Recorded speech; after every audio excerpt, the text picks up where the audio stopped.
মুআজ্জাজ মুকাররম সম্মানিত মুসল্লিয়ান কিরাম, আল্লাহ জাল্লা শানুহুর দরবারে কালিমাতুশ শুকরিয়া আদায় করছি যে মহিয়ান গরিয়ান সর্বশক্তিমান আল্লাহ পাক রব্বুল আলামিন আমাকে এবং আপনাদের সকলকে পবিত্র জিলহজ মাসের 9 তারিখ আরাফার দিন খুবই গুরুত্বপূর্ণ ফজিলতপূর্ণ একটি দিনের মাঝে আবারও জুমা, এমন একটি সময়ের মাঝে আল্লাহ তাআলার ঘরে জুমার নামাজ আদায় করার উদ্দেশ্যে আসার ও বসার কোরআন ও হাদিসের আলোকে সংক্ষিপ্ত আকারে গুরুত্বপূর্ণ কুরবানির বিভিন্ন মাসলা মাসাইল সম্পর্কে আলোচনা শোনা এবং আলোচনা করার যে আল্লাহ তাআলা তৌফিক দিয়েছেন, সেজন্য সকলে বলি আলহামদুলিল্লাহ। উপস্থিত সম্মানিত সুধী, আমরা আল্লাহ তাআলার প্রশংসা এবং শুকরিয়া আদায় করার পরে বিশ্বনবী জনাব মুহাম্মদুর রাসূলুল্লাহ সাল্লাল্লাহু আলাইহি ওয়াসাল্লামের প্রতি লক্ষ কোটি দরুদ ও সালাম প্রেরণ করছি, যিনি মক্কার মতি মদিনার জ্যোতি নূরের সাথে উম্মতের কান্ডারি, যিনি রহমতে আলম ফখরে দো আলম দু জাহানের সরদারে আকে নামদার তাজদারে মদিনা নবী মুহাম্মদুর রাসূলুল্লাহ সাল্লাল্লাহু আলাইহি ওয়াসাল্লামের উপর যাকপর কথা বা সমাচার হচ্ছে, গত জুমাহে আমরা আলোচনা শুনেছিলাম কুরবানি কোন কোন ব্যক্তিদের উপর ওয়াজিব এবং কুরবানির গুরুত্ব ফজিলত সম্পর্কে সংক্ষিপ্ত আকারে কিছু কথা বলেছিলাম। এখন আমরা কিছু কথা শুনব যে কথাগুলো আমাদের জন্য অতীবই গুরুত্বপূর্ণ, যে কথাগুলো আমাদের কান শু করলে হবে না, বরং এগুলো দিলের কান দিয়ে আমাদের দিলে বসাতে হবে। আর এই কথাগুলোই আমাদের কোরবানির দিন কাজে আসবে। এখন যদি কথাগুলো ভালো করে না শুনি আর মনে আমরা না রাখি, তাহলে কোরবানির দিন আবার পেরেশানে আমরা পড়ে যাব। এই কাজটা কিভাবে করব? হুজুর তো বয়ান করছিলেন, মনোযোগ সহকারে শুনি নাই, মন অন্যদিকে ছিল।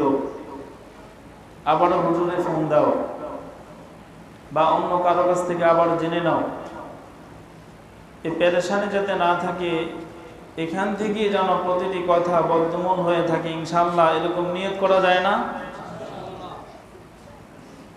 আল্লাহ তাআলা সবাইকে সব কথাগুলো দিলের কান দিয়ে শুনে দিলে আটকে রাখার তৌফিক দেন, সকলে বলে আমিন।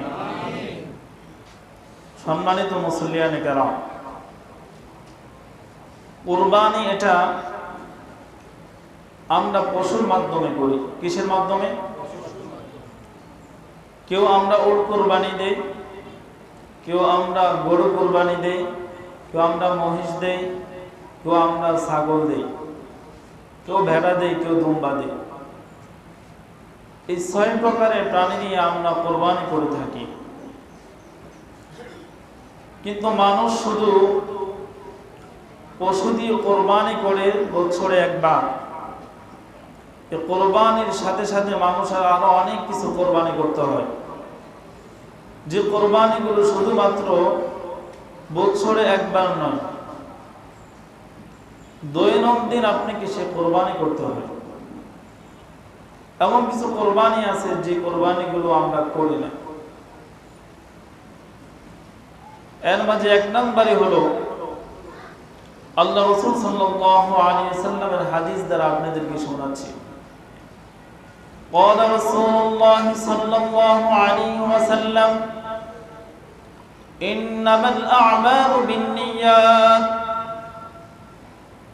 আল্লাহর হাবিব সরকার দু আলম নবী আপনি কি আমাকে এমন একটি কথা শোনাচ্ছেন, এমন একটি কথা আপনাকে আমাকে বলে দিচ্ছেন যে কথাটা অনেক ছোট কিন্তু অনেক বড় দামি, অনেক বড় দামি।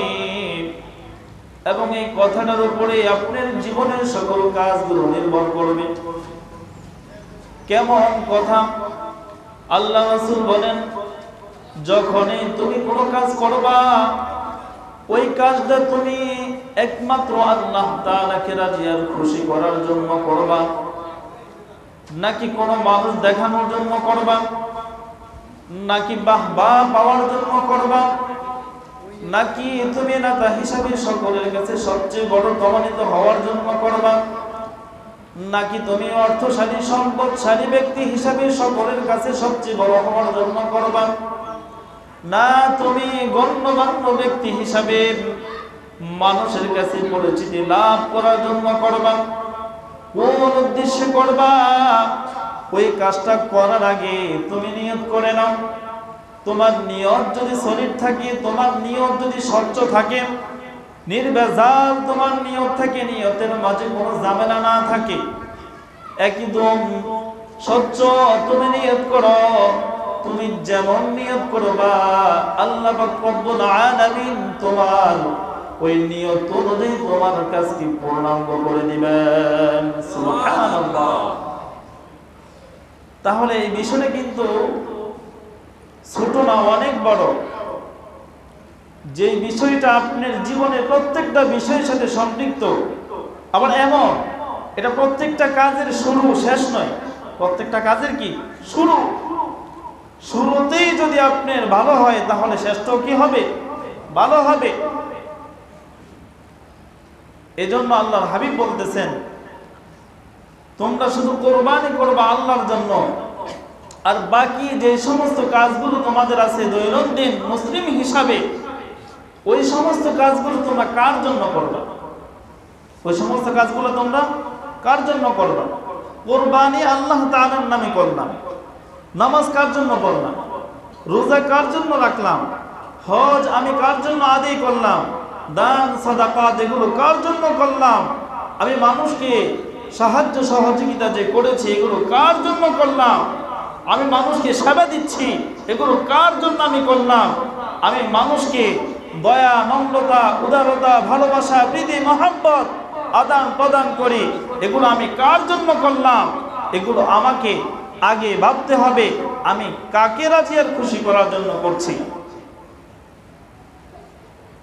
এজন্য আল্লাহর হাবিব বলেন, এক নাম্বার কুরবানি তোমাদের নিয়ত। এক নাম্বার কুরবানি কি? তোমাদের নিয়ত। এই সবচেয়ে একটা নিয়ত নিয়ে কোনো কাজ করা অনেক বড় কষ্টকর। আমরা এই জিনিসটাতে সর্বপ্রথম ফেল করে ফেলি, এই জায়গাতে আমরা সর্বপ্রথম ফেল করে ফেলি। আমাদের ভিতরে শয়তান ওয়াসওয়াসা দিয়ে, কুমন্ত্রণা কুপ্রবঞ্চনা দিয়ে বিভিন্ন জিনিস আমাদের মধ্যে ঢুকিয়ে দিয়ে অন্তরে জাগ্রত করে দেয়। আখিরাত এটা তো তুমি দেখো না, অদৃশ্য একটা জিনিস, মরার পরে দেখবা, মরার আগে তার দেখতে পারবা না। অতএব যে জিনিস চোখে দেখো না, নগদ দেখতে পাও না, এটা নিয়ে তো মাথা ব্যথা কেন? যেটা নগদ দুনিয়াতে পাইতেছে সেটা নিয়ে তুমি চিন্তা গবেষণা করো। চিন্তা করতেছে বড় যদি একটা এমন মানুষের হাতে হাতে তুলে দেওয়া যায়, তাহলে মানুষ আমাকে দানবীর বলবে, তুমি এইভাবে দান করো। হ্যাঁ, তুমি যদি মানুষের কাছে গিয়ে সেবা দাও, মানুষ তোমাকে জনসেবা বলবে, তোমাকে সেবক বলবে। আর তুমি যদি কোরবানির সিজনে অনেক বড় হৃষ্টপুষ্ট মোটা তাজা একটা গরু আয়না কোরবানি দিতে পারো, আর মানুষকে বলতে পারো এই সমাজের মাঝে সবচেয়ে বড় এবং সবচেয়ে শক্তিশালী, দামের দিক দিয়েও সারা আমার একমাত্র এই পশু, তাহলে সবাই বলবে মাশাআল্লাহ, দেখছো উনি যেমন নামী এবং দামি ব্যক্তি, ঠিক তেমন নামী আর দামি পশু এনে কোরবানি দিচ্ছে। এগুলো শয়তান আমাদের দিলে ঢুকায়, খোসা দিয়ে বলে এগুলো ভাবো, এগুলো ভাবো না, আমরা এদিকে যাব না। আল্লাহ তাআলা এই শয়তানের কুমন্ত্রণা আর কুপ্রবঞ্চনা থেকে আমাদের সকল ভাই এবং বোনকে হেফাজত করুন, বলেন আমিন। আরেকটু জোরে আমিন। দ্বিতীয় নাম্বার হলো, আমরা যে জিনিসটা মানুষকে দিয়ে দিব, যে জিনিসটা মানুষকে দিয়ে দিব, ওই জিনিস নিয়ে আর কোনো আফসোস করা যাবে না। ওই জিনিস নিয়ে আর কোনো আফসোস করা যাবে না। এটা টাকা হতে পারে, এটা জামা হতে পারে, এটা সম্পদ হতে পারে, এটা কোনো সহযোগিতা হতে পারে। অথবা কোনো মহব্বত ভালোবাসাও কি হতে পারে। যেটা তুমি দিয়ে দিচ্ছ সেটা দিছেই তুমি, সেটা নিয়ে আবারও মানুষের কাছে আলোচনা সমালোচনা গবেষণা করার কোনো প্রয়োজন নাই। যদি তুমি সেটা নিয়ে রিপ্লাই আবার মানুষের কাছে আলোচনা সমালোচনা গবেষণা তুমি করো, তাহলে বুঝতে হবে ডাল মে কুছ কালা হয়, তোমার এই জিনিসের মাঝে কিছু না কিছু ঘাবলা আছে, এটার মধ্যে কি আছে, কিছু ঘাবলা আছে। এগুলো আমরা করি। আল্লাহ তাআলা এই দ্বিতীয় নাম্বার এই কুরবানিটা দেওয়ার তৌফিক দেন, বলেন আমিন। আমার ভাইয়েরা, আল্লাহ তাআলা আমাদের প্রতি বড় ইহসান আর দয়া করছেন। আপনাকে আমাকে পশু দিয়ে কুরবানির জন্য আল্লাহ তাআলা বলছেন, আপনাকে আমাকে সন্তান দিয়ে কুরবানি করার জন্য আল্লাহ তাআলা আদেশ দেন নাই। যদি আল্লাহ তাআলা আপনাকে আমাকে সন্তান দিয়ে কুরবানি করার আদেশ দিত, তাহলে একটু নিজে চিন্তা করে দেখেন আমরা কি করতাম। সামান্যতম একটা পশু দিয়ে কোরবানি করতে গেলেও আমরা অনেকে কোরবানি করি না। আরে ফাও ফাও টাকা নষ্ট করে কোনো লাভ নাই, সারা বছর তো গরুর গোশত খাই, বিষয়টা তেমন না। অনেক এরকম আছে, নামদারি মুসলিম, সুরতে মুসলিম, একটা হলো ধরবেশ আর একটা হলো দর্শে বেশ। একটা বেশ ধরছে আর একটা কি আসলে কি ধরবেশ। কিছু কিছু মুসলিম এগুলো বেশ ধরছে, কি ধরছে, বেশ। সুরাতান, আকার আকৃতি মুসলিম, সাজসজ্জায় মুসলিম, রূপে মুসলিম, কিন্তু গুণগত মুসলিম না, কর্মগত মুসলিম না, বৈশিষ্ট্যের দিক থেকে মুসলিমের কোন নামগন্ধ তাদের মাঝে পাওয়া যায় না। আহারে, আমাদের জন্যই তো আল্লাহর হাবিব সাল্লাল্লাহু আলাইহি ওয়াসাল্লাম এই 63 বছর জিন্দেগি দুনিয়াতে থাকা অবস্থায় রুনা জারি করছেন। ওনার সকল চাওয়া আর পাওয়া, নিজের সকল জিনিসকে উনি বাদ দিয়ে একমাত্র আপনি আমার জন্য সকল জিনিস বরাদ্দ করে দুনিয়া থেকে বিদায় নিচ্ছেন। সুবহানাল্লাহ। শুধু কি দুনিয়াতেই উনি করছেন না, এখনো রওজা ধারে শোয়ার পরে সেখানেও এখনো পর্যন্ত উম্মতের জন্য কান্না করছেন।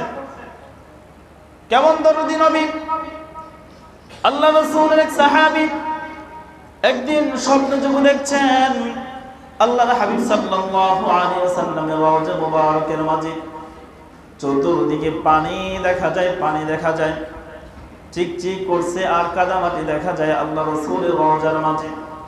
স্বপ্নে দেখার পরে ওই সাহাবী আল্লাহ রাসূল সাল্লাল্লাহু আলাইহি ওয়াসাল্লামকে জিজ্ঞাসা করলেন, ইয়া রাসূলুল্লাহ, ইয়া হাবিবাল্লাহ, আপনি এত বড় নবী, আপনার সাথে বড় নবীর তুলনা চলে না। আপনি এত দামি, আপনার সাথে কোন দামি জিনিসের তুলনা চলে না। আপনি আমাদের নবী, আপনি আল্লাহ তাআলার নবী, আল্লাহ তাআলার পরম বন্ধু। আপনি, আপনার কবরে আমি দেখতেছি আপনার আশেপাশে অনেক পানি দেখা যায় এবং কাদামাটি চিকচিক করে, তার কারণটা কি?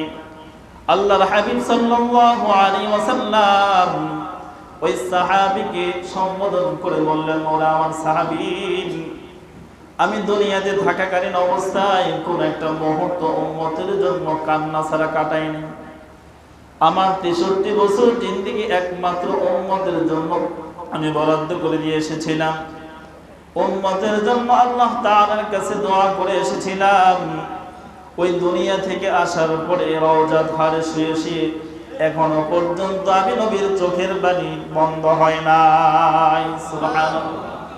এখনো আমি নবী রওজা ধারে শুয়ে শুয়ে আমার দরদি উম্মতের জন্য কান্না করছি। ও মাবুদ, আমার উম্মতগুলো শয়তানের ধোঁকায় পড়ে অনেক গুনাহ করবে, অনেক গুনাহ করবে, আপনি অনেক নাফরমানি করবে, আপনি তাদের প্রতি রাগার গুসা হইয়া তাদেরকে ধাক্কা দিয়ে আপনি ক্ষতিগ্রস্ত করে ফেলিয়েন না মাওলা।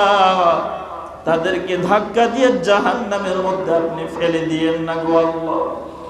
আপনি পূর্ব নবীরা যেমন দুনিয়াতে এসেছিলেন, তাদের উম্মত কোন কাজ যখন গুনাহের কাজ করে ফেলেছিলেন, নবীরা যখন বদদুয়া করেছিল সাথে সাথে ওই উম্মতের আকৃতিগুলো পরিবর্তন হয়ে গিয়েছিল। এবং আপনি যখন তাদের পাপ কাজগুলো সহ্য করতে পারেন নাই, সরাসরি আসমান থেকে আযাব দিয়ে দুনিয়ার মাঝে তাকে আপনি ধ্বংস করে দিয়েছিলেন। আমি নবী আপনার কাছে প্রার্থনা করি, ও মাওলা দয়া আর মায়া করে পূর্বের নবীর উম্মতের মতো আমার উম্মতকে দুনিয়াতে আপনি কখনো তাৎক্ষণিক আযাব দিয়ে অপমান করিয়েন না। সুবহানাল্লাহ। আহারে কি নবী দেখছেন, সেই নবী এখনো কান্না করে, আর সেই নবী আপনাকে আমাকে বলতেছেন তোমাদের কুরবানি কেমন কুরবানি হলে পরে তোমরা সাকসেস হতে পারবা। এই পশু দিয়ে কুরবানি করতে গেলেও আমরা অনেক হিসাব কিতাব করি, টাকার হিসাব করি, সম্পদের হিসাব করি, নিজে ঠকে যায় না জিতে যায়, আরো কত ধরনের হিসাব কষি, আমাদের কোনো শেষ নাই। একটু চিন্তা করে দেখুন তো, চোখটা যদি এখন বন্ধ হয়ে যায়, যে অর্থ আপনি কামাই করলেন, যে সম্পদ আপনি অর্জন করলেন, যেই বাড়ি নিজের হাতে করলেন, যেই নারী সুন্দর নিজে বিবাহ করে বাড়িতে আনলেন, যে সন্তান নিজে জন্ম দিলেন, হাতে হাতে পা পা করে শৈশব কৈশোর থেকে এই পর্যন্ত যৌবনে পদার্পণ করে বিবাহ শাদী করেই দিলেন, আপনার মৃত্যুর পরে আপনার স্ত্রী আপনার কি কাজে আসবে, আপনার সন্তান আপনার কি কাজে আসবে, আপনার এই বাড়ি আপনার কি কাজে আসবে, আপনার এই গাড়ি আপনার কি কাজে আসবে, আপনার সুন্দরী রমণী স্ত্রী আপনার কি কাজে আসবে, একটু চিন্তা করে দেখছেন? একটু চিন্তা করে দেখছেন? আপনি মৃত্যুবরণ করতে দেরি, এরা সম্পদ নিয়ে, অর্থ নিয়ে, গাড়ি নিয়ে, বাড়ি নিয়ে একে অপরের মাঝে দ্বন্দ্ব কোলাহল শুরু হয়ে যাবে। কিন্তু যিনি প্রকৃত মালিক ছিলেন, দুনিয়া থেকে বিদায় নিলেন, ওনার জন্য হাহাকার আফসোস আর নাই, শেষ। আপনার বাবাও দুনিয়াতে এইভাবে ছিলেন, আপনার মাও এইভাবে ছিলেন, দাদা দাদি যারা ওনারাও ছিলেন, পৃথিবীতে সবাই এইভাবে দুনিয়া থেকে বিদায় নিয়ে চলে গেছেন। আমরাও কি থাকবো? কথা বলেন, আমরাও কি থাকবো? আমরাও দুনিয়াতে থাকবো না, আমরাও দুনিয়া থেকে চলে যাব। কিন্তু বিষয়টুকু হলো, আমরা যেইভাবে আল্লাহ তাআলাকে কুরবানি দিচ্ছি, এইভাবে আমাদের কুরবানিগুলা আল্লাহ তাআলার কাছে আসলে কতটুকু গ্রহণযোগ্য এটা আল্লাহ তাআলাই ভালো জানেন। আর এর চাইতে আরো একটু ভালো আপনারা নিজেরাই জানবেন নিজের কর্ম সম্পর্কে, আমি আসলে কিসের জন্য কুরবানি দিচ্ছি। আল্লাহর হাবিব সাল্লাল্লাহু আলাইহি ওয়াসাল্লাম হাদিসের মাঝে বলেন, যে বান্দা আর বান্দি একমাত্র আমাকে রাজি আর খুশি করার জন্য আমার নামে কুরবানি করে। কার নামে? আমরা কথা না বলি ভাই, কোন বান্দা আর বান্দি যদি একমাত্র কার নামে কুরবানি করে? আল্লাহ তাআলার নামে কুরবানি করে, তাহলে আল্লাহ তাআলা ওই বান্দা আর বান্দির কুরবানিটা কেমন কবুল করেন? আল্লাহর হাবিব সাল্লাল্লাহু আলাইহি ওয়াসাল্লাম বলেন, যেই বান্দা আর বান্দি একমাত্র আল্লাহকে রাজি আর খুশি করার জন্য কুরবানি করে, বিসমিল্লাহি আল্লাহু আকবার বলে যখনই ওই পশুর গলার মধ্যে ছুরি দিয়ে দেয়, ওই পশুর গলা দিয়ে রক্ত যখন বের হওয়া শুরু করে, রক্তটা জমিনে পড়তে দেরি আল্লাহ পাক রব্বুল আলামিন এই বান্দা আর বান্দিকে একটা কবরিয়ত কুরবানির সওয়াব দিতে আর দেরি করেন না।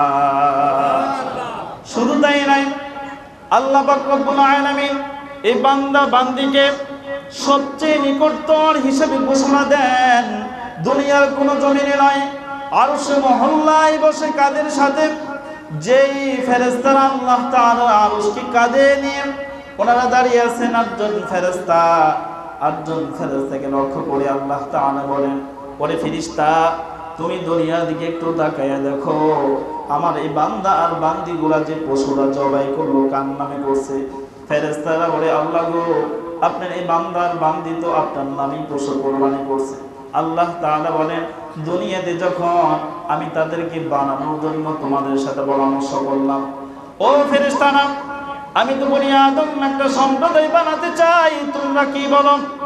তোমরা তো বলেছিলা এগুলো খামাখা বানায় কোনো লাভ নাই, তার কারণে আমাদের আগে জিন জাতি বানাইছেন, বরং ফাজিল মার্কা ছিল, দুনিয়ার মধ্যে অনেক দ্বন্দ্ব দাঙ্গা হাঙ্গামা তারা করেছিল, ওই জিন জাতির চাইতে মানুষ জাতি বেশি একটা ভালো হবে না।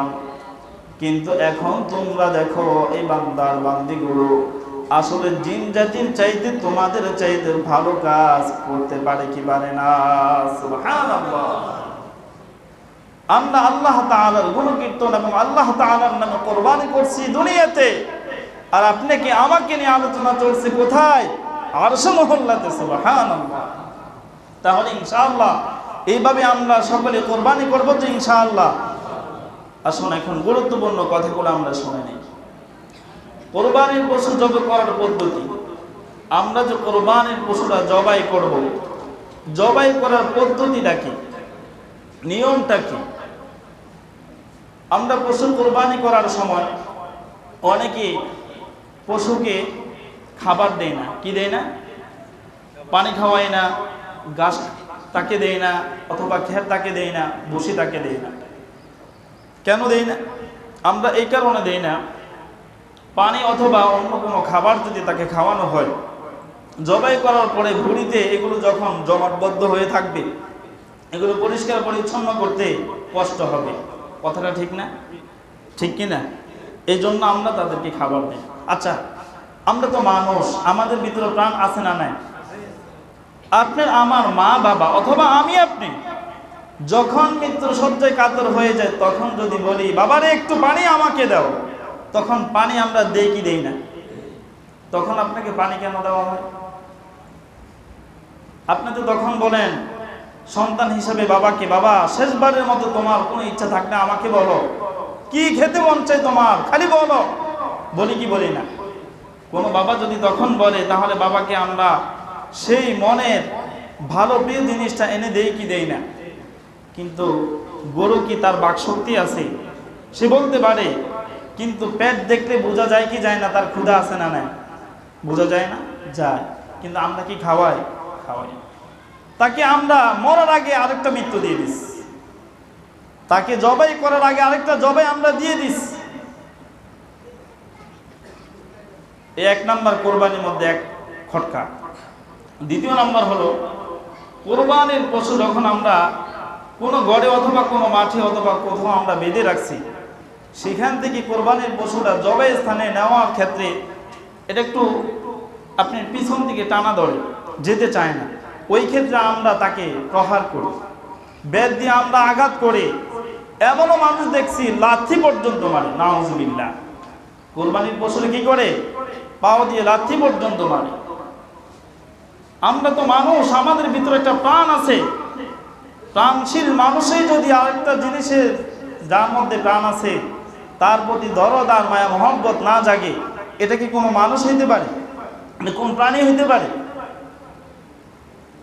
এই গরুর মাধ্যম দিয়ে কোরবানি করছেন, গরুর মাধ্যম দিয়ে আল্লাহ নৈকট্য অর্জন করছেন, আর এই গরুরে আপনি এই ধরনের টর্চারিং করছেন, তাহলে এই কোরবানি কতটুকু আল্লাহ তাআলার কাছে গ্রহণযোগ্য নিয়ে হবে? এই জন্য প্রথমে তাকে পানি খাওয়াবেন, খের বসি যা খাওয়ার তার খাওয়াইবেন।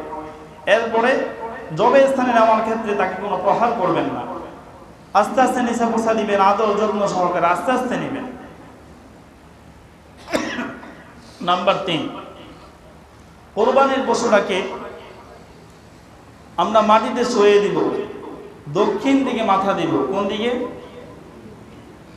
মাটিতে শোয়াবো দক্ষিণ দিকে মাথা দিয়ে এবং কেবলামুখী করে।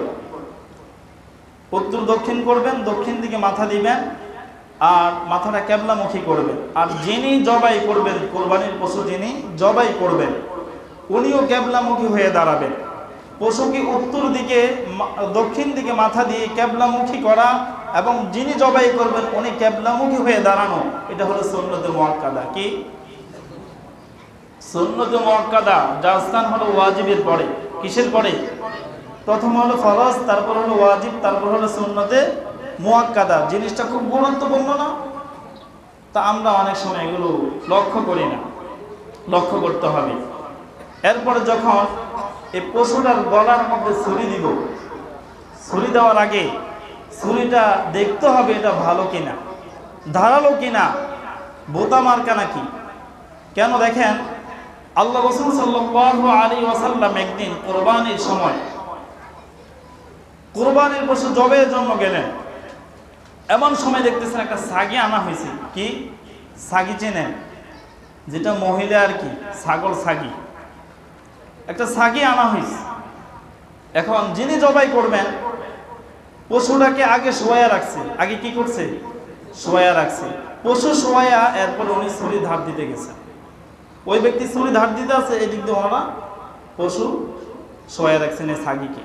আল্লাহ রসুল আয়েশা দেখা আল্লাহ রসুলের চেহারা মলিন করে ফেলছেন। আল্লাহ রসুল জবান দিয়ে কিছু বলেন নাই।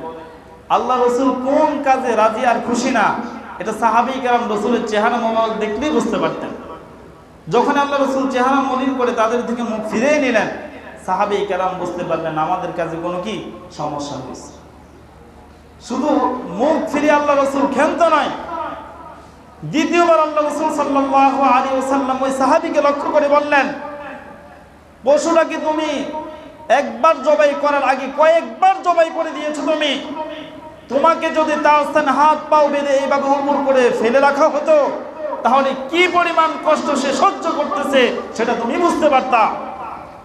তোমাকে কে বলছে ছুরি ধার দেওয়ার আগে পশু শোয়াইতে? আগে তুমি ছুরি ধার দাও, তারপরে তুমি পশু কি করো? শোয়া। আমরা অনেকে এই কাজগুলো করি, পশুকে শোয়াই, এরপরে আমরা ছুরি ধার দিতে যাই। আরেকটা হলো, আমরা হুজুররা যখন গরুগুলো জবাই করতে যাই, আপনারা কিছু মানুষ রাখেন কষাই, এরা বলে হুজুর শুধুমাত্র আপনি বিসমিল্লাহ একটু সোয়া দেন। আপনি বিসমিল্লাহ কি করেন? একটু সোয়া দেন। তা আমি সোয়া দিলাম, উনি কি করতেছে দেখেন, এই যে এখানে গলার মধ্যে একটা হাড় আছে, এই কান থেকে ওই কান পর্যন্ত সম্পূর্ণ একদম হাড়ের মাঝে মিশিয়ে ফেলছে। শুধু মিশানোর পরে ক্ষান্ত নয়, হুলকুম একটা জায়গা আছে সেটার মধ্যে ছুরি দিয়ে একটা আঘাত করে গরুটা দেখবেন তাৎক্ষণিকভাবে কয়েকটা ফাল দেয়, দেয় কি দেয় না? এই কাজ যদি কোনো ব্যক্তি করে, ফতোয়ায়ে স্বামীর মাঝে আসছে, তার কোরবানি হবে কিনা এটাও সন্দেহ আছে। তার কোরবানি হয় কিনা এটাও কি আছে? সন্দেহ আছে। এখানে হুলকুমে এইভাবে আঘাত করেও ক্ষান্ত নয়, তাড়াতাড়ি দম যাওয়ার জন্য হাত পায়ের রগগুলো কেটে দেওয়া হয় কিনা? কেটে দেওয়া হয়, তাড়াতাড়ি সে মরে যায় সেজন্য। আচ্ছা বলেন তো, এইভাবে যদি একটা মানুষকে মারা হয় তাহলে কি হবে? আমরা কি তাকে মানুষ বলবো? আমরা তো একটা পশু কুরবানি করছি আল্লাহ তাআলার বিধান অনুযায়ী, মায়া আর মহব্বত অনুযায়ী আমরা তাকে কুরবানি করতে হবে। আমরা যদি এই ছাড়া অন্যভাবে কুরবানি করি, সেটা তো আল্লাহ তাআলা গ্রহণ করবেন না। তাহলে আমরা এই ধরনের পদ্ধতি অবলম্বন করব কি? করবেন? তাহলে কসাইকে আনবেন, ভালো কথা, তাকে বলে দিবেন তোমরা এমন কোনো কাজ করবে না যেই কাজের কারণে আমার কুরবানি হবে না। তোমাদের টাকা যদি লাগে আরো 500 বাড়িয়ে দিব, কিন্তু আমার কুরবানিতে যাতে কোনো ধরনের সমস্যা না হয় সেদিকে অবশ্যই লক্ষ্য রাখতে হবে। হাত পায়ে রগ কাটা যাবে না, হুলকুমের মাঝে চাকু দিয়ে গোটা দেওয়া যাবে না। এরপর আরেকটা বিষয় হলো, আমরা কুরবানির পশু, নিজের পশু নিজে যদি জবাই করতে পারি সবচেয়ে উত্তম। নিজের পশু যদি নিজে জবাই করতে পারি সবচেয়ে কি উত্তম। এখন দেখা গেল আমরা কেউ জবাই করতে পারি না নিজে, তাহলে যিনি জবাই করবেন অথবা যারা পারেন নিজেরা জবাই করবেন। দক্ষিণ দিকে যখন মাথা দিয়ে শোয়াই নেন, শোয়ানোর পরে আমরা আরো করি কি, কোরবানি দাতা যারা আছেন ওনাদের একটা লিস্ট আমরা নিয়ে আসি। আনি কি আনি না? আনেন না আপনারা? আয়না কি করেন, হুজুর দেখেন এখানে 7 জন আমরা এই কোরবানি করতেছি, আমাদের এই 7 জনের নামে এই কোরবানি হবে। আমাদের এই 7 জনের নামে কি হবে? কোরবানি হবে। কথার দিকে লক্ষ্য করেন, আমাদের এই 7 জনের নামে কি হবে? কোরবানি হবে। আচ্ছা বলেন তো দেখি, কোরবানি কি আপনাদের এই 7 জনের নামে হবে না আল্লাহর নামে হবে? তো আপনি যে বলতেছেন আপনাদের নামে হবে, তাহলে এখানে আমাদের ভুল আছে না নাই? তাহলে আমরা লিস্টিগুলো দিব, তবে কিভাবে দিব? লিস্টি প্রথমে হেডলাইন থাকবে, এই 7 জন শরিকদারের পক্ষ থেকে আল্লাহ তাআলার নামে কোরবানি দেওয়া হচ্ছে। এই 7 জন শরিকদারের পক্ষ থেকে কার নামে? তাহলে আমাদের যে একটা ভুল আছে সেই ভুলটা দূর হয়ে যাবে। তাহলে আমরা এখানে লিস্টির ক্ষেত্রেও ঝামেলা করি। এখন আমি বসে শোয়াইছি, জবা করব, জবে দেওয়ার সময় আমি এই দোয়াটা পড়ব, ইন্নী ওয়াজ্জাহতু ওয়াজহিয়া লিল্লাযী ফাতারাস সামাওয়াতি ওয়াল আরদা হানিফান ওয়া মা আনা মিনাল মুশরিকিন ইন্না সালাতি ওয়া নুসুকি ওয়া মাহইয়ায়া ওয়া মামাতি লিল্লাহি রাব্বিল আলামিন লা শারীকা লাহু ওয়া বিযালিকা উমিরতু ওয়া আনা আউওয়ালুল মুসলিমিন আল্লাহুম্মা মিনকা ওয়া লাকা বিসমিল্লাহি আল্লাহু আকবার। এই দোয়াটা হলো কি পড়ে তারপরে আমরা জবাই করব। এখন দেখা গেল কোনো ভাই এত লম্বা দোয়া পারেন না, এখন কি করবেন? নিজে জবাই করতে পারেন কিন্তু এত লম্বা দোয়া আপনি পারেন না, তাহলে আপনি বিসমিল্লাহি আল্লাহু আকবার কি বলবেন? বিসমিল্লাহি আল্লাহু আকবার বলে জবাই করবেন। এখন আমি জবাই দিলাম, জবাই দেওয়ার পদ্ধতি আমার হলো, এখন আমার এই জবাইটা পরিশুদ্ধিভাবে হলো কি হলো না এটা প্রমাণিত হবে গরুর গলা দেখি। কি দেখে? জবাই কিন্তু পশুর গলা দেখি। জবাই কিন্তু পশুর গলা দেখে কিভাবে বুঝবো সেটা পরিশুদ্ধ হয়েছে? পশু কোরবানি করলে পরে তার এই গলার মাঝে 4টা রগ আছে। কয়টা রগ? যে 4টা রগের মাঝে 3টা রগ কেটে গেলে কোরবানির পশু কোরবানি হয়ে যাবে, পরিশুদ্ধ হয়ে যাবে। এর মাঝে 4টা রগ কাটার কথা আছে, এর মাঝে 4টার মধ্যে 3টা কেটে গেলেও কোরবানি কি হয়ে যাবে। কিন্তু এই 4টার মাঝে 3টা না হয়ে যদি 2টা হয় আর 2টা বাকি থাকে তাহলে ওই পশু মৃত বলে পরিগণিত হবে। কি বলে? তাহলে মৃত গরুর গোশত খাওয়া জায়েজ না না জায়েজ? হালাল না হারাম? হারাম। তাহলে ওই রগগুলো কোন কোন রগ সেটা তো জানতে হবে, জানা দরকার আছে নি? আছে। 1 নাম্বার হলো শ্বাসনালী। কি নালী? যেটা নিয়ে সে শ্বাস গ্রহণ করে, শ্বাসনালী। 2য় নাম্বার হলো খাদ্যনালী। এরপর 2টা হলো রক্তনালী, অথবা এটাকে সাহারগ বলা হয়। 2টা রগ আছে। এই 4টা রগের যে কোনো 3টা রগ কেটে কেটে কোরবানি পশু জবাই হয়েছে বলে পরিগণিত হবে, কোরবানি হবে। আর 3টার কমে যদি রগ কাটা যায় আর পশুটা মারা যায় তাহলে এই কোরবানির পশু খাওয়া হালাল হবে না, কোরবানিও কি হবে না।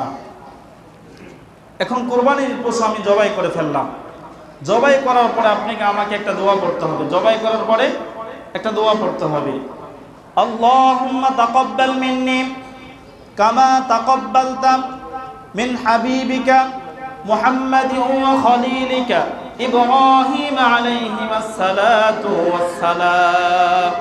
আল্লাহুম্মা তাকাব্বাল মিন্নি কামা তাকাব্বালতা মিন হাবিবিকা মুহাম্মাদিন ওয়া খলিলিকা ইব্রাহিম আলাইহিস সালাতু ওয়াস সালাম। এই দোয়া পড়লে কি শেষ? এখন দেখা গেল আমরা কেউ আকিকা করব, আকিকা আমরা করি না, তাহলে আমরা আকিকার পশু জবাই করার ক্ষেত্রে কি দোয়া পড়ব? কোরবানির পশু জবাই আর আকিকার পশু জবাইয়ের মধ্যে দোয়ার মাঝে পার্থক্য আছে। কি আছে? পার্থক্য আছে।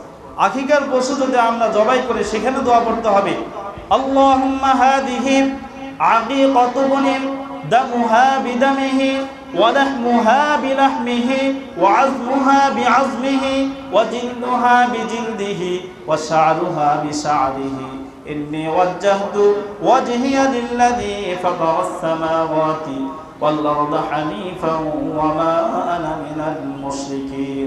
এভাবে শেষ পর্যন্ত বলে বিসমিল্লাহি আল্লাহু আকবার বলে কুরবানির আরে আকিকার পশু আমরা জবাই করব।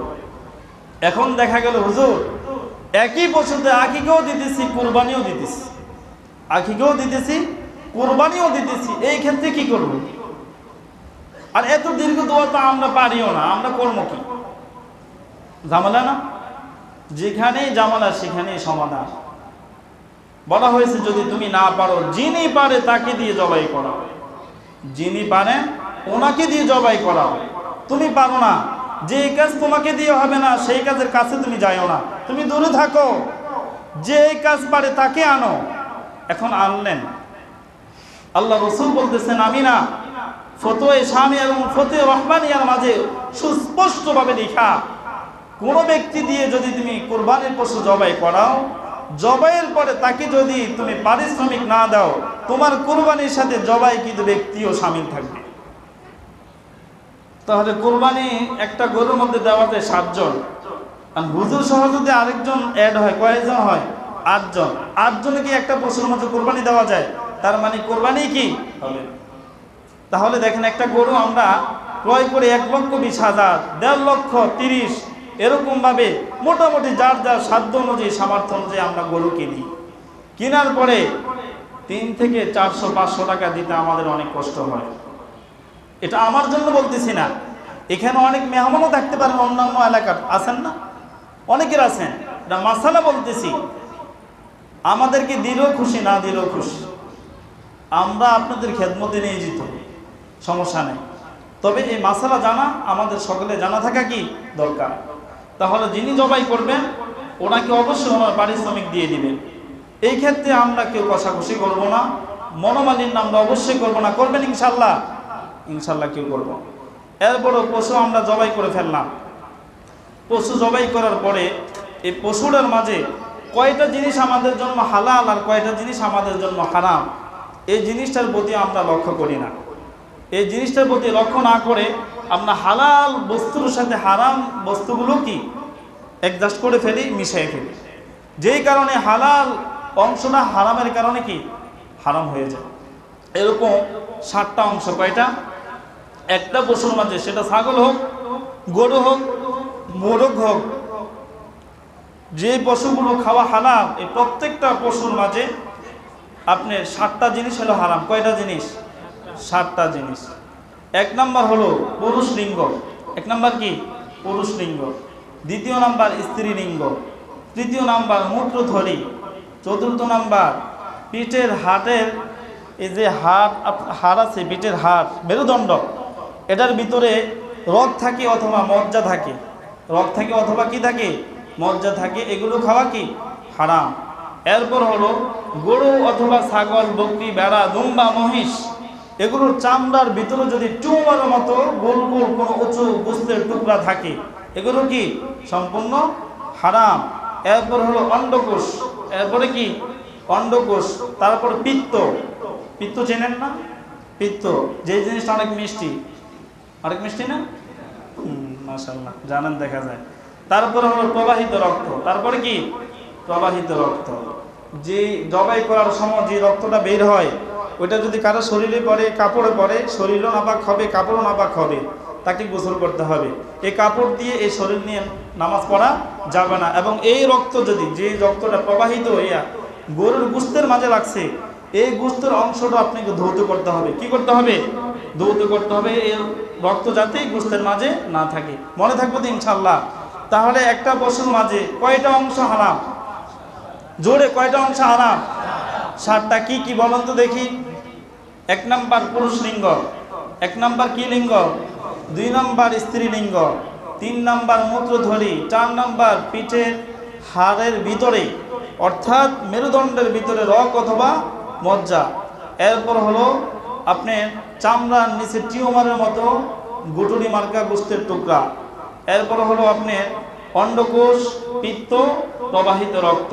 এই 7টা জিনিস মনে থাকবো তো ইনশাআল্লাহ? এখন আমরা কোরবানি করে ফেলছি, গোস্তগুলো কেটে ফেলছি, এখন ভাগ করব। গোস্ত কি করব? বন্টন করব। গোস্ত বন্টন করার সুন্নত পদ্ধতি হলো, আপনার গোস্তটাকে আপনি 3 ভাগ করবেন। কয় ভাগ করবেন? 3 ভাগ করবেন। 1 ভাগ নিজে রাখবেন, আরেক ভাগ আত্মীয় স্বজনকে দিবেন, আরেক ভাগ গরিব মিসকিনকে দিবেন। কি বললাম? কোরবানি গোস্ত বন্টন করার সুন্নত পদ্ধতি কি? একটা অংশকে 3 ভাগ করা। কয় ভাগ করা? জোরে বলেন, কয় ভাগ করা? 1 ভাগ নিজের, আরেক ভাগ আত্মীয় স্বজনদের, আরেক ভাগ গরিব মিসকিনদের। এখন দেখা গেল কুরবানি এটা ওসিয়তের কুরবানি। কিসের কুরবানি? অথবা মান্নতের কুরবানি। ওসিয়তের কুরবানি অথবা মান্নতের কুরবানি। এটা ওয়াজিব কুরবানি না। আমার উপর অর্থ সামর্থ্য থাকার কারণে ওয়াজিব হয়েছে, এটাই কুরবানি না। এটা হলো বাবা মরার আগে আমাকে ওসিয়ত করে গেছে, আমি তো কুরবানি দিতে পারলাম না, আমি ওসিয়ত করে গেলাম, আমার মরার পরে তুমি আমার নামে কুরবানি দিও। এটা হলো কি? ওসিয়তের কুরবানি। মান্নতের কুরবানি তো গত জুমাহেতে বলছি, কোনো কাজ হওয়ার জন্য নিয়ত করছেন, এই কাজটা হইলে আল্লাহর নামে কুরবানি দিব, সেটাকে বলা হয় মান্নতের কুরবানি। এই ওসিয়ত আর মান্নতের কুরবানির গোশত আপনার পিতামাতা, আপনার স্ত্রী, আপনার সন্তান, এখানেই সীমাবদ্ধ নয়, আপনার রক্তের সম্পর্কীয় বংশের কেউ খেতে পারবে না। কি বললাম? মান্নতের কুরবানি, ওসিয়তের কুরবানির গোশত আপনি তো শুধু না, আপনার রক্তের সম্পর্কীয় যারা আছে কেউ এই গোশত খেতে পারবে না। এই গোশতগুলো সম্পূর্ণ গরিব এবং মিসকিন। এই গরিব মিসকিনগুলো এমন হতে হবে যারা আপনার রক্তের সম্পর্কীয় নয়, এমন মানুষের মাঝে বিলিয়ে দেওয়া ওয়াজিব। বিলিয়ে দেওয়া কি ওয়াজিব? নিজে তো পায় না, আবার ওয়াজিব আদায় করবেন, ঠিক না? করেন আপনারা? ওসিয়ত কি আর আপনার মান্নত কি বোঝার কোনো সময় আছে? তাহলে ইনশাআল্লাহ আমরা এগুলো লক্ষ্য রাখবো। ওসিয়ত মান্নতের কুরবানির গোশত নিজে খাওয়া যাবে না, রক্তের সম্পর্কে কেউ খাওয়া যাবে না। একদম এমন মানুষকে দিতে হবে যে মানুষগুলো রক্তের সম্পর্কীয় নয়, এবং এই গোশত ওই আল্লাহর রাস্তায় সদকা করে দেওয়া ওয়াজিব। কি ওয়াজিব? এমনি কুরবানির গোশত যেটা 3 ভাগ করবেন, এটা যদি আপনি না করেন সাধারণ গুনাহগারের ভাগীদার হবেন, কিন্তু ওইটার মতো এত বড় গুনাহগার আপনি হবেন না। তাহলে আমরা মোটামুটি কোরবানির পশু কিভাবে জবাই করব, শুরুতে কি দোয়া পড়ব, শেষে কি দোয়া পড়ব, এবং কোন কোন কাজ করলে পরে আমাদের কোরবানির মাঝে সমস্যা হয়, এই কথাগুলো জানতে পারলাম। এরপরে আমরা কোরবানির পশুর মাঝে কয়টা জিনিস হারাম এটাও জানতে পারলাম। এরপরে আমরা কোরবানির পশুর গোশত কিভাবে বন্টন করব সেটাও জানতে পারলাম। আরেকটা কথা, আকিকার গোশত। কিসের গোশত? আকিকার গোশত। এটা বন্টন করার পদ্ধতি সেম কোরবানি। কোরবানি গোশত যেভাবে ভাগ করবেন, আকিকার গোশত ঠিক সেভাবেই ভাগ করবেন। 1 ভাগ নিজের, বাকি 2 ভাগ গরিব মিসকিন আত্মীয় স্বজনদের, এইভাবে করে দিবেন, সমস্যা নাই। তো আল্লাহ তাআলা এ পর্যন্ত আমাকে এবং আপনাদের সকলকে যে কথাগুলো বললাম আমল করার তৌফিক দেন, বলেন আমিন। কিছু বলার আছে? তাহলে আমরা সকলে সুন্নতের জন্য দাঁড়াই, যে 4 রাকাত সুন্নত আমরা পড়ে থাকি। আমার গরু যাবো দিয়ে জানি সব কিছু আর ভালো